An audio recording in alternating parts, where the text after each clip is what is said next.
नमस्कार दोस्तों। अगर मैं आपसे पूछूं कि दुनिया के ज़्यादातर लोग पैसा कमाने के बाद भी अमीर क्यों नहीं बन पाते हैं, तो शायद आप कहेंगे कि कम सैलरी है, महंगाई बढ़ गई है, खर्चे बहुत हैं। लेकिन दोस्तों, रॉबर्ट कियोसाकी अपनी किताब में लिखते हैं कि असली वजह इनमें से कोई भी नहीं है। असली वजह है कि फाइनेंशियल स्टेटमेंट को ना समझना। हम लोग फाइनेंशियल स्टेटमेंट देखते ही नहीं हैं अपना। आज के वीडियो में हम यही जानेंगे कि अमीर लोग हमेशा इनकम स्टेटमेंट, बैलेंस शीट पर ध्यान क्यों देते हैं और यही आदत उन्हें धीरे धीरे अमीर बना देती है।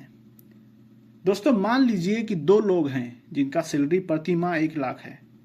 पहला व्यक्ति हर महीने नया चीज खरीदता है, महंगी कार, महंगी बाइक, ईएमआई पे कार खरीद लेता है, क्रेडिट कार्ड से शॉपिंग कर लेता है।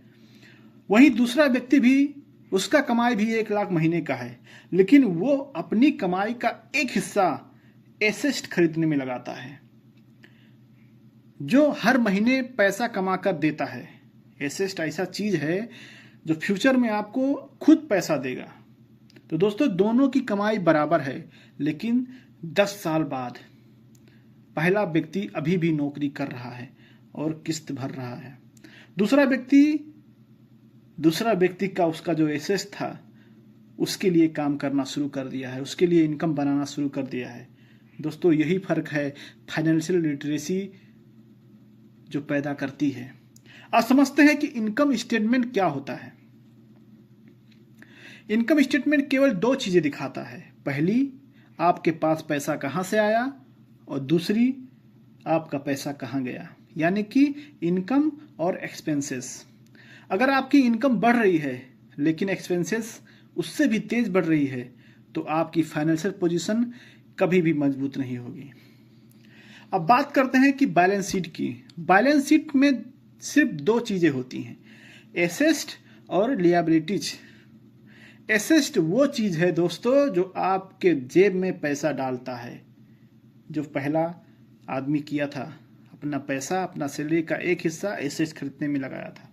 और लिएबिलिटीज वो चीज है जो आपके जेब से लगातार पैसा निकालता रहता है। यही सबसे बड़ा फर्क है इन दोनों में। तो दोस्तों, अधिकतर लोग केवल इनकम स्टेटमेंट देखते हैं। उन्हें खुशी होती है कि मेरा सैलरी बढ़ गई है, लेकिन ये वो नहीं देखते हैं कि लिएबिलिटीज उससे भी ज्यादा बढ़ गई है। नया कार, नया फोन, नया लोन, ये सब बढ़ गया है। सिर्फ सैलरी तो बढ़ी है, लेकिन और भी चीज तो बढ़ा है। तो लिएबिलिटीज बढ़ा तो सैलरी बढ़ने से कोई फायदा नहीं है, इसीलिए एसेट बनाइए। दोस्तों, अब सोचिए, अगर हर महीने आपकी सैलरी कुछ हिस्सा अपने सैलरी का एसेट खरीदने में लगा दें जो भविष्य में आपके लिए इनकम पैदा करे, तो क्या होगा? धीरे धीरे आपकी एसेट बढ़ेगी, फिर वही एसेट आपके खर्च उठाने लगेगी, और एक दिन ऐसा आएगा जब आपको सिर्फ पैसे के लिए काम नहीं करना पड़ेगा, पैसा आपके लिए काम करेगा।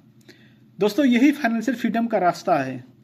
रॉबर्ट कियोसाकी कहते हैं, it's not how much money you make, it's how much money you keep. यानी कि महत्वपूर्ण ये नहीं है कि आप कितना कमाते हैं, महत्वपूर्ण ये है कि आप कितना बचाते हैं और उस बचाए हुए पैसे से कितना एसेट खरीदते हैं। आज से एक नई आदत शुरू कीजिए।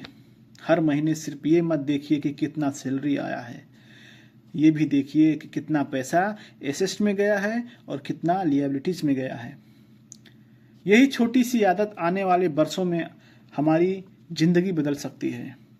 अगर आपको वीडियो पसंद आया हो तो लाइक करिए, शेयर कीजिए, चैनल को सब्सक्राइब करिए। अगले वीडियो में हम जानेंगे कैश फ्लो कैसे तय करता है कि आप अमीर बनेंगे या हमेशा पैसे के लिए काम करेंगे। दोस्तों, मिलते हैं अगले वीडियो में, तब तक के लिए धन्यवाद।